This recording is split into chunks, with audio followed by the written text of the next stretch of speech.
Amados, Deus tem uma palavra maravilhosa para você. Então, tendo dito isso, vamos à palavra do Senhor. Lucas 9, versículo 59. Lucas 9, versículo 59. Diz o seguinte: a outro disse Jesus: segue-me. Ele, porém, respondeu: permita-me ir primeiro sepultar o meu pai. Mas Jesus insistiu: deixa os mortos sepultar os seus próprios mortos. Tu, porém, vai e prega o reino de Deus.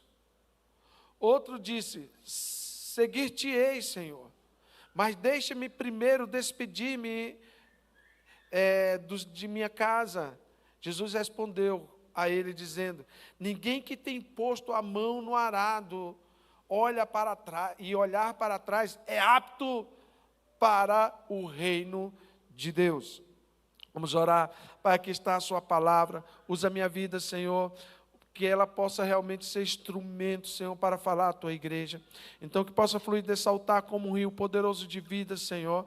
Um rio que transforma, que liberta, Senhor, que incentiva, Senhor, que traz conversão. Por isso, em nome de Jesus, eu te peço, Senhor, que o Senhor estenda as suas poderosas mãos sobre nós, ó Pai, e nos abençoe em nome de Jesus. Amém. Então, sem demora, queridos, esses versículos me chamam muita atenção por duas coisas. Primeiro, ele faz dois chamados para duas pessoas que, lógico, responderam de forma semelhantes, mas são dois aspectos diferentes. Porque o que nós precisamos entender é que enquanto Jesus esperava de cada um deles uma resposta de comprometimento, né, as duas pessoas, né, deram respostas e comprometimentos terrenos e principalmente questões transitórias, para não pregar, para não falar. Eu sei que a nossa igreja é uma igreja que prega, é uma igreja que faz missões, mas por causa disso, nós precisamos cada vez mais estarmos aptos ao reino de Deus. A primeira pessoa fala para o Senhor: deixa eu sepultar o meu pai. Particularmente, eu não creio que o pai dele estava morto e o velório estava lá, né? E Jesus não deixou o cara ir para o velório do pai, não é isso. Quando você vai ler um pouco da história, você vai ver que eram costumes, né, de filhos realmente cuidarem dos pais, e ele estava falando de uma vida: eu tenho muita coisa para fazer, eu ainda tenho que cuidar dos meus pais, depois que eu terminar essa tarefa, eu vou te seguir. Era mais ou menos isso que ele quis fazer, né, para ele se sentir livre. Porém, independente de qualquer interpretação ou especulação a respeito do assunto, nós temos que entender que Jesus, ele nos chama, e ele não quer desculpa de nossas vidas. Ele demonstra para aquela pessoa que ela não pode estar presa a nada. Ela tem que estar prontamente, né, disposta, disponível ao Senhor. Da mesma forma, nós vemos essa história. A segunda pessoa que se oferece e fala: não, eu vou te seguir, eu vou ser crente, eu vou cumprir o propósito. Mas tem muita gente que eu preciso me despedir primeiro. Esse certamente tinha uma prontidão maior, né? A desculpa era bem menor. Mas Jesus percebeu que ela ainda estava presa em algumas coisas. Então Jesus deixa bem claro a ele que ele não poderia olhar para trás.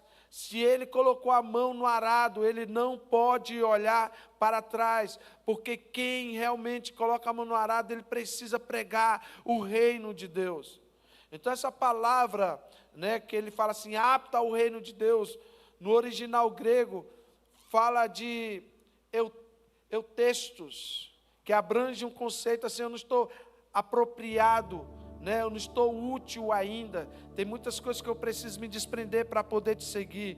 Então, em outras palavras, o Senhor está falando o seguinte: para você fazer o reino de Deus, você não precisa fazer nada, você só precisa obedecer. Você conhece alguém que fala assim: ah, mas ainda tem tanta coisa que eu preciso largar, eu ainda tenho vício, eu ainda tenho isso, né? Eu ainda estou preso a muitas coisas. Jesus está falando exatamente isso. Então, de acordo com a afirmação do Senhor, nós não podemos hesitar em atender esse chamado.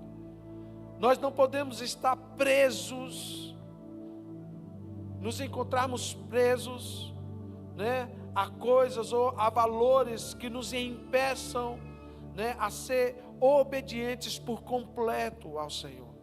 Essa é a verdade. Nós estamos vivendo em tempos, né, em que o Senhor nos chama.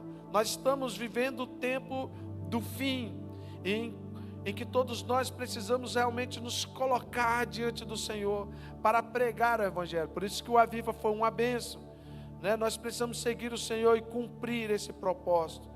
Mas é interessante que todas essas duas histórias, Jesus fala, não pode olhar para trás. Quem põe a mão no arado não pode olhar para trás. Você precisa olhar para frente. Você precisa focar naquilo que Deus tem. Você precisa realmente entender que você precisa pregar o reino de Deus. Você precisa ouvir o Senhor. E quem quer ouvir o Senhor não pode olhar para trás. Eu creio que se nós queremos crescer, alcançar o propósito, nós precisamos estar dispostos a cumprir o reino de Deus. Você que recebeu um chamado do Senhor, Ele tem um desígnio para você. Ele tem um propósito para você. Ele não quer salvar somente a sua vida. Ele quer salvar a vida da sua família. Ele quer salvar a vida dos seus amigos. Ele quer salvar essa cidade. Ele tem pressa. Ele tem pressa não pelo um crescimento, mas pelo um resgate. Queridos, o mundo está literalmente perdido. Quem não viu na internet ou na televisão, bem, eu não vi na televisão porque já faz mais de 7 anos que eu não vejo televisão. Não porque a minha religião não permite, mas é porque eu optei lá em casa, ninguém assiste mais televisão, nem jornal, nem nada disso. Nós vamos nos informar em fontes certas, né? Mas quando você está ali na internet, mesmo navegando, né, no seu Instagram ou no Facebook, ou em qualquer rede social, você acaba se deparando, né, com o mundo, com as coisas que estão acontecendo no mundo. Então, quem não viu nesses dias como o mundo está, como eles estão escarnecendo de Jesus, como no carnaval as pessoas fizeram de Jesus todas, né, toda coisa ruim, tudo aquilo que não prestava, né, diminuindo Jesus, zombando da cara dos cristãos, pessoas endemoniadas, pessoas se vestindo de demônios, né, pessoas que realmente estão totalmente perdidas. E a igreja? A igreja, ela não foi gerada por Deus para ela ficar presa nas 4 paredes, mas ela precisa realmente pregar o Evangelho. Mas quando o Senhor está falando na sua palavra a respeito dessas pessoas, são aquelas pessoas que estão no reino de Deus, mas elas estão olhando para trás. Elas estão desejando as coisas do mundo. Elas realmente não se santificaram. Elas estão no reino de Deus, né, tentando buscar o reino de Deus, mas elas ainda estão presas às coisas que elas não deveriam estar mais presas, né? John Wesley, ele fala o seguinte: a convenção, né, tira o cristão do mundo, mas a santificação tira o mundo do cristão. Isso faz grande diferença, né? John Wesley foi muito assim feliz nessa declaração dele. Porque o que precisa no reino de Deus? Santificação. E não pessoas que flertam com o pecado. Não pessoas que sentem vontade de vez estar com a visão correta, né, cheia do Espírito Santo para tirar as pessoas do mundo, para pregar o Evangelho. Elas estão realmente presas ainda no mundo. Eu quero falar para você sobre um conselho que Jesus dá lá em Lucas 17, versículo 29. Jesus fala algo tão interessante, que é tão importante nós meditarmos nisso.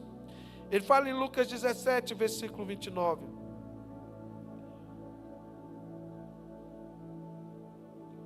Ele fala assim: no dia em que Ló saiu de Sodoma e Gomorra, choveu do céu fogo e enxofre e consumiu a todos. Assim será no dia em que o Filho do Homem há de se manifestar. Então ele está comparando o que aconteceu com Sodoma e Gomorra com o que vai acontecer com o mundo. No versículo 31 ele fala assim: naquele dia, quem tiver no telhado, tendo as suas alfaias em casa, não desça para tomá-las. E da mesma sorte, o que estiver no campo, não volte para trás. E aí tem um versículo 32, um versículo bem pequeno, mas é a única mulher que Jesus fala assim, ó, lembra dessa mulher. Infelizmente não é um bom exemplo, Mas ele fala, se tem uma coisa que você precisa lembrar, nos últimos dias, no dia em que o Filho do Homem fosse se manifestar, o dia em que o juízo do Senhor virá sobre toda essa palhaçada toda que está no mundo, ele fala, lembrai-vos da mulher de Ló. E a mulher de Ló tem uma história muito clara para todos nós. Porque quando nós avaliamos o Velho Testamento sobre o que ocorreu com a mulher de Ló, a gente vê que Jesus estava realmente dizendo para nós que nós precisamos aprender. E a Bíblia, queridos, está cheia de memoriais, cheias de coisas que nós não podemos esquecer jamais. Porque quando o Senhor tira Ló e sua família de Sodoma e Gomorra, Ele adverte Ló e sua família que não olhasse para trás. Está lá em Gênesis 19, versículo 17, o anjo fala, havendo-os levado para fora, disse a eles, livra-te, salva a tua vida, não olhas para trás, nem pares em toda a campina, foge para o monte, para que não pereças. A ordem foi clara. Então nós temos hoje a figura aqui de Sodoma e Gomorra, que é a figura do mundo. O que é que está acontecendo com o mundo? O que é que nós vemos no mundo? Nós vemos que o Senhor está prestes a julgar esse mundo. Nós sabemos que Jesus está à porta. Mas Ele diz o seguinte para nós, Ele dá um conselho especial. Se tem algo que você precisa aprender, é quando você lê a história da mulher de Ló. E Ele diz o seguinte, olha para ela. Vai vir juízo e condenação ao mundo.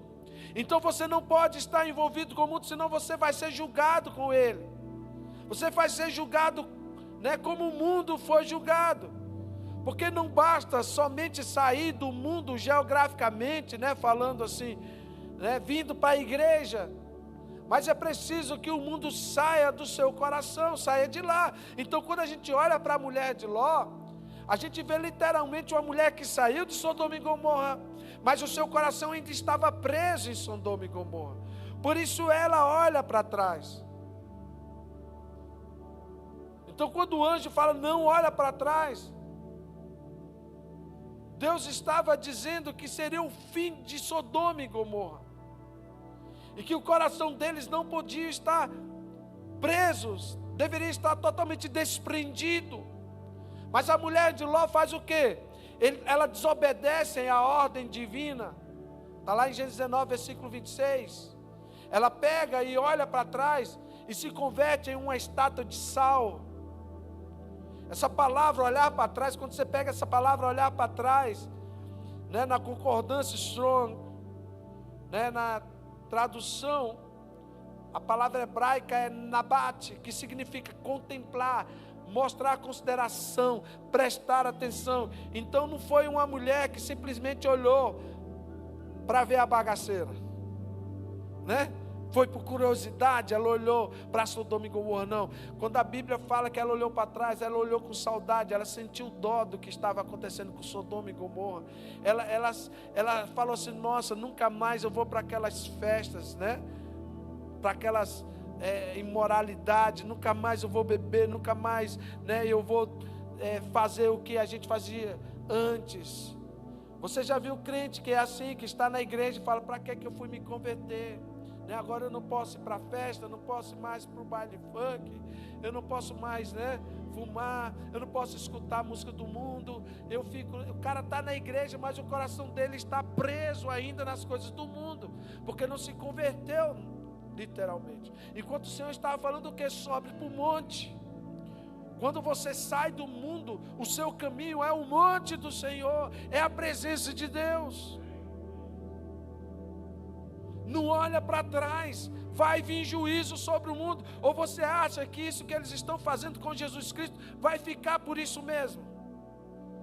O problema, o juízo de Deus que vai vir sobre eles, porque está escrito. O problema é você estar na igreja e você ser julgado como eles são, como eles vão ser. Por quê? Porque o seu coração ainda está lá. Então, lógico que tudo isso fala de alguém que tinha no seu coração preso ainda naquilo que deixou. Ainda tinha considerações pelas coisas que ele deveria ter abandonado. Então a mulher de Ló é exatamente essa figura desse comportamento de muitos crentes hoje em dia. Por isso que ele fala, lembra. Se tem uma coisa que eu não gosto de discutir, é crente fala, pode beber ou não pode beber? Um cara para ficar flertando com a bebida, querendo encontrar versículos, se ele pode beber vinho ou não pode beber vinho, se é pecado, né? Isso é uma mulher de Ló. O que ele quer? Flertando com algo que lhe prendeu no passado, algo que acaba com a vida das pessoas. Você vai olhar na playlist dele, cheio de músicas, não, mas cantar música do mundo não é pecado. A gente encontra até na internet. Ontem mesmo eu vi um pastor aí falando, eu sou fã do Renato Russo mesmo, o que é que tem? Ainda fala assim, porque eu já vi muito ministro de louvor que está em cima do altar e é gay, está lá e curtindo, não sei o quê. Eu não quero saber se quem vai cantar está em pecado, se é do mundo, eu quero saber da minha vida. E quando o Senhor fala o seguinte, está vindo juízo, eu estou perto de voltar, sai fora, foge para o monte, não se contamina, não olhe para trás. Eu vou ficar discutindo, queridos, para que eu vou ficar no reino de Deus olhando para as coisas que eu já deixei para trás? Eu vou ficar discutindo o que com você? Eu tenho que arrumar teologia, né? Versículos bíblicos para te convencer que o vinho que Jesus tomava era suco de uva, não era, não tinha fermento e tal. Meu irmão, deixa eu te falar, te converte, meu irmão. Crente não bebe, crente se santifica. Eu duvido se você se santifica, se você vai ter coragem de flertar com o mundo. Fica flertando, desejando ser como as pessoas do mundo. Eu estava lendo uma declaração de Mateus Henrique, é um cristão muito forte. Ele fala que a primeira lição na escola de Cristo é a abnegação. Se você não estiver disposto a deixar tudo por Ele, então você não vai conseguir ter uma caminhada saudável diante do Senhor. É isso que Jesus está falando, deixa os mortos enterrar os mortos. Não importa, o pastor Edildo acabou de falar, o cara deixou de seguir Jesus por causa de dinheiro. Se ele soubesse que ele iria morrer e que toda a riqueza dele ia ficar aqui na terra, que cara ignorante. Perdeu a vida eterna porque se apegou a coisas passageiras.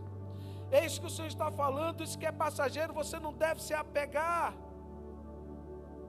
Sabe, Cristo nos libertou para que realmente nós sejamos livres. É Gálatas 5, né, versículo 1. Foi para a liberdade que Cristo nos libertou. Permanecei firmes, para que vocês não submetais novamente a um jugo de escravidão.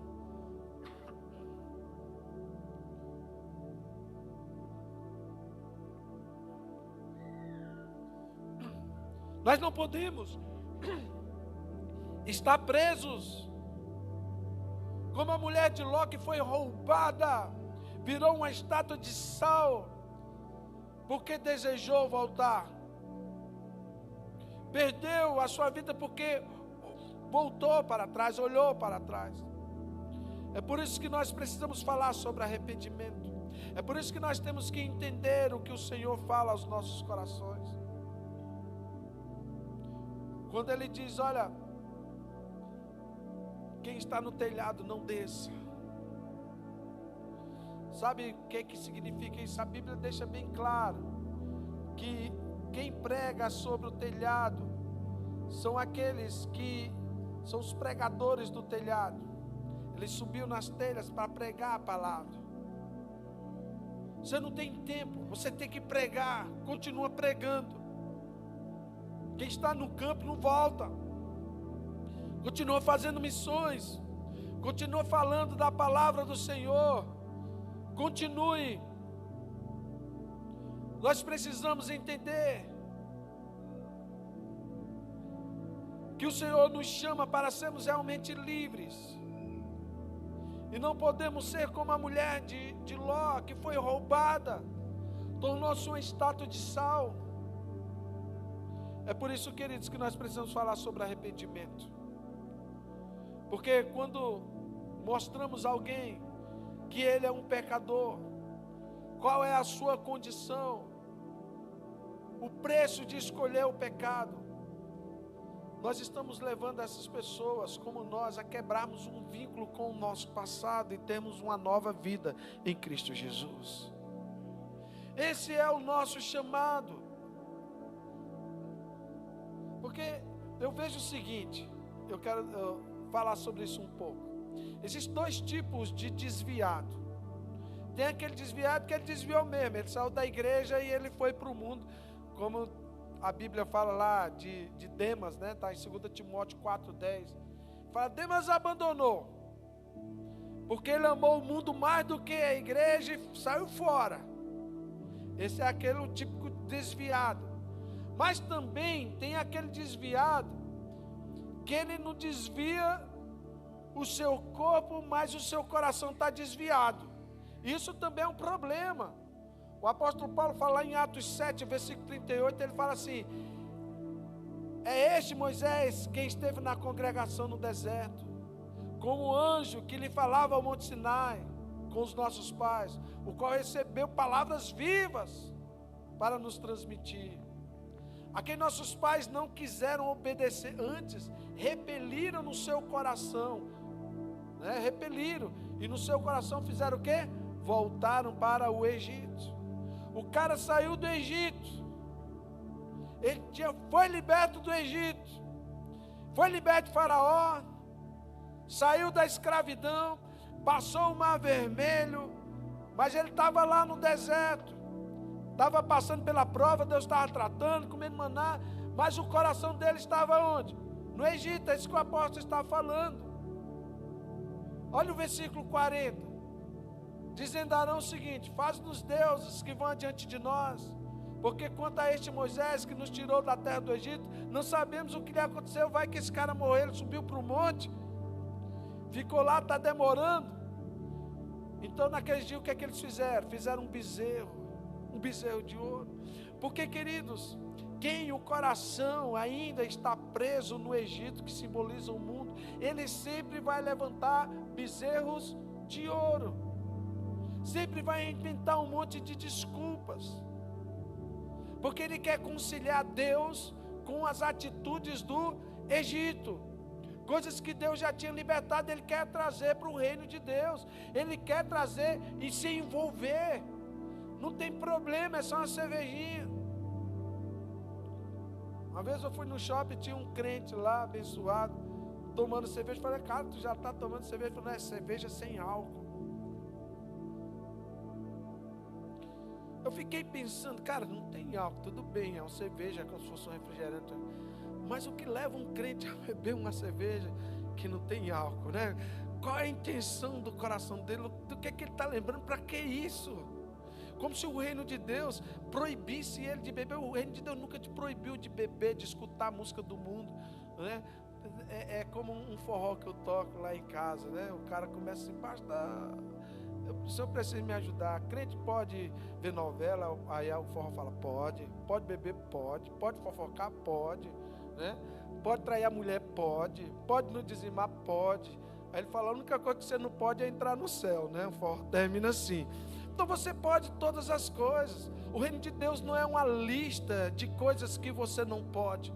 O reino de Deus é a vida do Espírito Santo em você. E quando você entende esse reino e você se converte, você sai fora de tudo aquilo que possa te tirar desse reino. Não é o Senhor que vai falar assim, bebeu, sai fora, agora você está bêbado e você não vai entrar aqui. Não. É porque o Senhor está falando o seguinte, cara, se tu beber, tu mesmo vai sair correndo da minha presença. Porque tu vai me trocar. Tu vai ficar flertando com o Egito. Daqui a pouco você vai fazer um bezerro. Não tem um monte de igreja aí que são bezerro? Nesse dia eu estava vendo na internet, eu acho que você viu. O cara fez um bar gospel. É um bar mesmo, só que não tem nada de álcool, mas um bar. Agora isso é para atender quem? As necessidades daqueles crentes que se converteram, que saíram do Egito, mas o Egito não saiu dele. É só para isso. É só para isso. Não estou falando que nós temos que ser bitolados ou colocar um monte de regra em você. Sabe, eu estou falando de coração, queridos, porque isso não deveria doer em você. Eu estou falando daqueles que desejam voltar para a rebeldia, para as coisas do mundo. Aquele povo ficava lá no deserto. Olha, quando eu penso muito, eu já preguei isso na igreja várias vezes, sobre o maná, né? Tem época no deserto que a gente está no deserto e Deus só manda o maná. É aquele diário, né? Teve uma época que eu falei aqui, teve uma época que eu e a Gorete, a gente só tinha dinheiro para comprar salsicha. Não tinha dinheiro para comprar carne, né? Se continuar desse jeito, vendo, daqui a pouco a gente volta para a salsicha de novo. Porque a picanha já foi há muito tempo, né? Mas é engraçado como Deus vai nos tratando no deserto, né? E vai mandando maná. E a Bíblia fala lá em Números 11, versículo 4, que o povo começou a ficar misturado ali. E aí, esse povo misturado que estava no meio deles, começaram o quê? Ter desejo das comidas do Egito, do egípcio, né? Aí sabe o que é que os filhos de Israel fizeram? Começaram a chorar, dizendo também: quem nos dará carne para comer? O povo permite outros povos chegar e começa a falar: eita, a comidinha lá do Egito, hein? O cara estava na igreja, estava tudo bem, mas aí de repente o cara começou a sentir saudade da comida do Egito. Você lembra aquela época? Aquela cervejinha gelada, né? No copo, né? Aí o crente começa a chorar. Você fica aqui no deserto só maná. O que é que Deus te dá? Maná? É, maná. De manhã é o que vocês tomam café? Maná. E no almoço? Maná também. E no jantar? Maná. Já faz 40 anos que a gente só come maná. Pois é. Lá no Egito você era escravo, mas olha o que é que ele fala no versículo 5. Você lembra dos peixes? Lembra lá dos peixes, lá do Egito?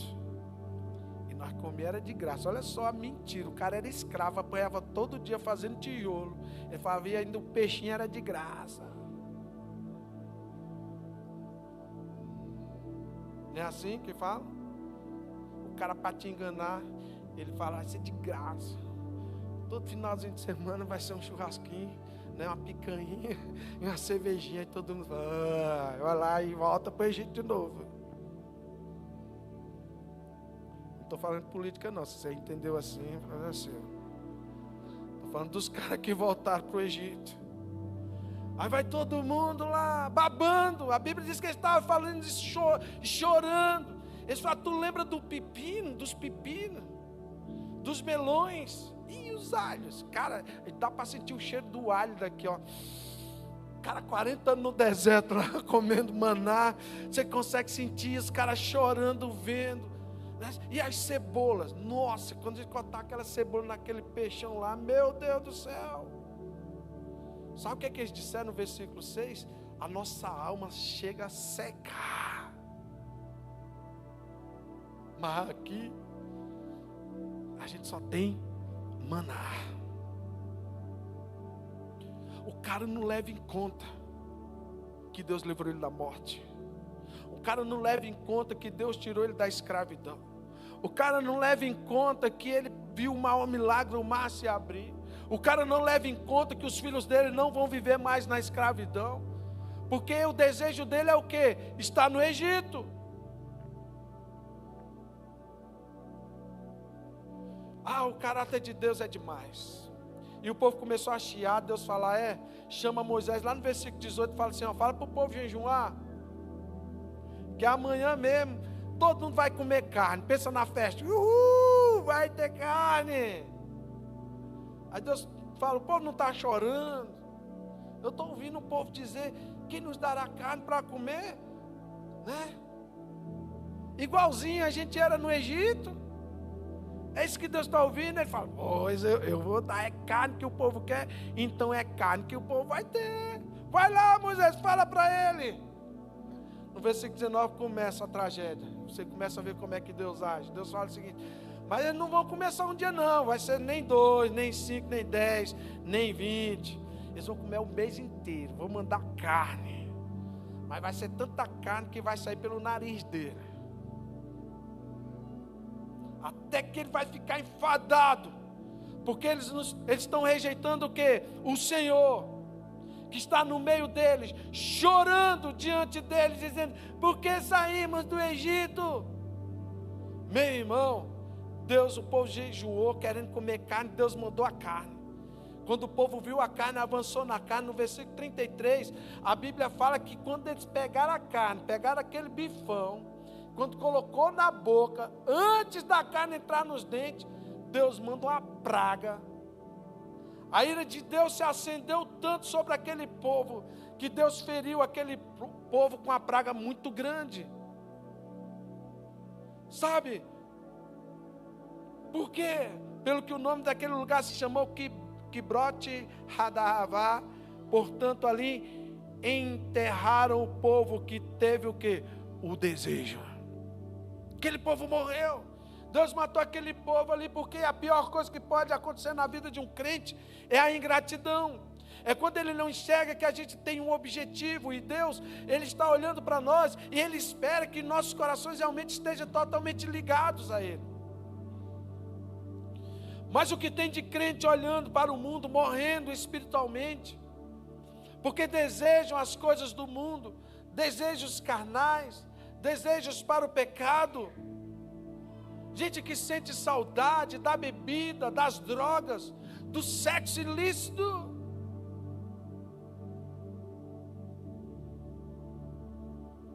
Agora eu só posso namorar com uma, só com uma, e tem que casar. Mas é ruim demais, lá no Egito eu podia namorar o tanto, sei que eu podia ficar com uma, com duas, pois é, lá no Egito. Aqui o cara se santifica e ama uma esposa como Cristo amou a igreja. Mas é muito difícil quem disse que o reino de Deus é para covardes. Quem disse que o reino de Deus é uma estrada larga e espaçosa. O reino de Deus sempre foi uma estrada estreita e espinhosa. Mas esse caminho nos leva à salvação. E o caminho largo nos leva à perdição. Sabe, amados, eu sei que palavras como essa, ela não alegra muito a igreja não, porque elas são perturbadoras. Ela não vai te alegrar, mas ela vai te converter. Porque nós somos a igreja do Senhor. Nós precisamos ser luz para essas pessoas que estão perecendo no mundo. Nós precisamos ser luz para essas pessoas. Agora nós não podemos ficar aqui olhando para trás. Nós não podemos estar no reino de Deus, o nosso coração está lá no mundo. Eu acredito mesmo, queridos, que antes do cara abandonar tudo, ele se desviou primeiro no coração dele, ele começa a se desviar. Ele começa a criticar o pastor, ele começa a criticar a igreja, ele começa a criticar um monte de coisas. Por quê? Porque o coração dele já está abatido, talvez até com o maná, porque ele não está sabendo lidar com o tempo de deserto. Ele quer o maná. Enquanto o Senhor está falando, não desça do telhado. Continue pregando o reino de Deus. Quem está no campo não volta. Continua pregando, não tem tempo. Não olha para trás. Nós precisamos crescer em Cristo, colocar o foco em Cristo, guardar os nossos corações, estar com as nossas vidas totalmente entregues ao Senhor. Em 2 Pedro 1, versículo 9, Pedro fala algo tão interessante, ele fala assim, mas aquele em que não há essas coisas é cego, vendo só o que está perto, porque se tem esquecido da purificação dos seus pecados antigos. Então o reino de Deus não pode ser para aquelas pessoas que se esquecem de quem ele era, e começam a desejar as coisas que são do mundo. Não olhe para trás, queridos. Tem muita coisa que está à sua frente. Nós temos que continuar pregando. Nós temos que continuar falando. O Aviva foi uma bênção e você viu que funciona. Hoje, durante o dia, a gente saiu da escola, tinha um rapaz lá na rua, não era da nossa igreja, não sei se era da igreja aqui, Testemunho de Jeová, de quem que seja. Estava ele com a gravatinha, a sua mulher e os filhos, ele pegou um megafone e ele ficava falando na rua: Jesus está voltando, se arrependa dos seus pecados e não sei o que, não sei o que. Talvez algumas pessoas olharam para aquilo ali e sorriram. Ou talvez nós olhamos para esse tipo de coisa e falamos: isso não funciona. E realmente a estratégia pode parecer uma estratégia que não vai trazer tanto resultado. Mas quando nós olhamos, nós vemos uma pessoa que entendeu o final dos tempos. E que ela está tão desesperada em pregar o reino de Deus que ela começa a falar num megafone. Então não importa se está passando, abre aspas, por ridículo, porque pregar o evangelho, às vezes você vai se passar por ridículo mesmo. Mas o que importa é que nós temos que pregar. E não pode parar. Não pode parar. Não pode parar. Nós não podemos parar de fazer missões. Nós temos que continuar pregando, nós temos que continuar abrindo células, nós precisamos continuar testemunhando diante daquilo que Deus tem para nós. Porque se o evangelho, o reino de Deus não mudar a nossa vida, queridos, como é que vidas serão transformadas? Como é que vidas se dobrarão diante do Senhor? E o mundo está aí, o povo corrompendo, o povo morrendo, porque são enganados. O pecado entrou, destruiu as famílias, pagando um preço horrível, enquanto a graça do Senhor está sobre nossas vidas. Tome cuidado. Pedro fala, coloca 2 Pedro, eu já estou encerrando. 2 Pedro 1:10, ele diz assim, ó: por isso, irmãos, pode cada vez maior cuidado, cada vez maior cuidado em fazer firme a vossa vocação e eleição, porque fazendo isso, você não vai tropeçar jamais. Pois assim vos será dado largamente a entrada no reino eterno do nosso Senhor e Salvador Jesus Cristo, na vinda do Senhor. Olha o que ele está dizendo, é tão tremendo. Ele fala assim: toma cuidado, cara. Se tem uma coisa que você tem que guardar, é o teu chamado, é a tua vocação no reino do Senhor. Fica firme, porque se você fizer isso, você não vai tropeçar. E se você não tropeçar, quando o Senhor Jesus voltar, as portas estarão escancaradas para você. Mas infelizmente muitos crentes nessa hora vai querer ir para a glória, mas não vão encontrar essas portas abertas para ele. Por quê? Porque olhou para trás, porque flertou com as coisas do mundo. Nós precisamos estar firmes, queridos. Precisamos estar com o Senhor todos os dias. Não devemos ter medo de nos comprometermos com o reino de Deus. Não podemos ter medo de sermos pessoas realmente que servem ao Senhor com todo o nosso coração.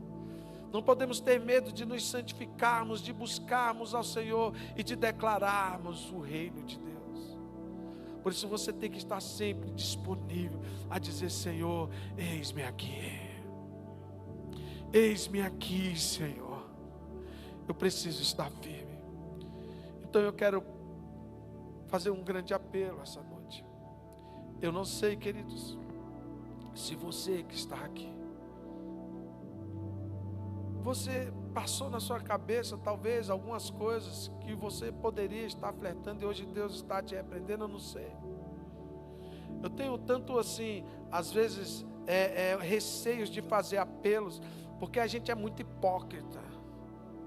A gente sabe que a palavra é para nós, mas tem pessoas que falam assim: se o pastor chamar na frente, todo mundo vai ver que eu estava pensando no mundo, então é melhor ficar aqui na cadeira para todo mundo pensar que eu estou crente. Meu irmão, esse tipo de palavra é para todos os crentes. Não existe ninguém que esteja em pé, e a palavra do Senhor fala assim: quem está em pé, cuidado para não cair. Nós somos tentados todos os dias. tem estratégia maligna todos os dias para nos levar de volta para o mundo, para nos fazermos criar bezerros de ouro, para nos fazermos falhar no propósito, no reino de Deus. Nós precisamos estar firmes todos os dias, dizendo: Senhor, guarda o meu coração, livra-me das tentações. Então o apelo hoje é exatamente para todos aqueles que realmente querem falar: Senhor, não importa o que eu tenho que deixar para trás, eu não vou ficar como a mulher de Ló, Senhor, que saiu forçada e não subiu ao monte. Não subiu ao monte. Não subiu ao monte. Eu quero que você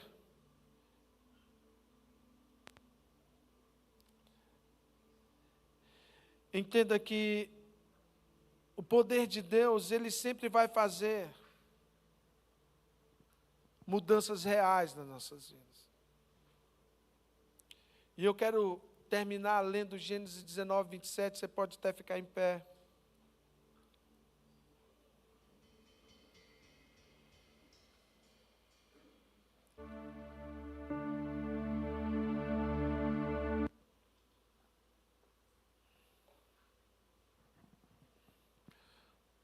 Olha só, não foi só a mulher de Ló que olhou para trás. Teve outra pessoa nessa história que olhou para Sodoma e Gomorra. Foi Abraão. A Bíblia fala que na manhã seguinte Abraão se levantou e voltou ao lugar onde tinha estado diante do Senhor. Então, ou seja, estava no lugar onde Deus estava. E a Bíblia diz que ele olhou para Sodoma e Gomorra, para toda a planície, e viu uma tensa fumaça subindo da terra, como fumaça de uma fornalha.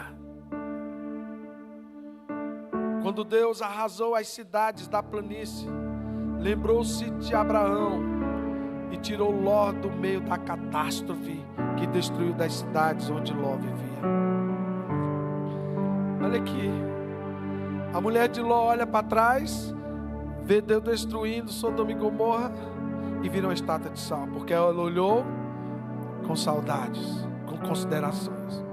A gente vê outro homem que olha a mesma catástrofe, mas ele olha de cima do monte da presença do Senhor. E quando ele olha para a destruição de Sodoma e Gomorra, ele fala: muito obrigado, Senhor, porque o Senhor tirou o meu sobrinho de lá e salvou a minha família.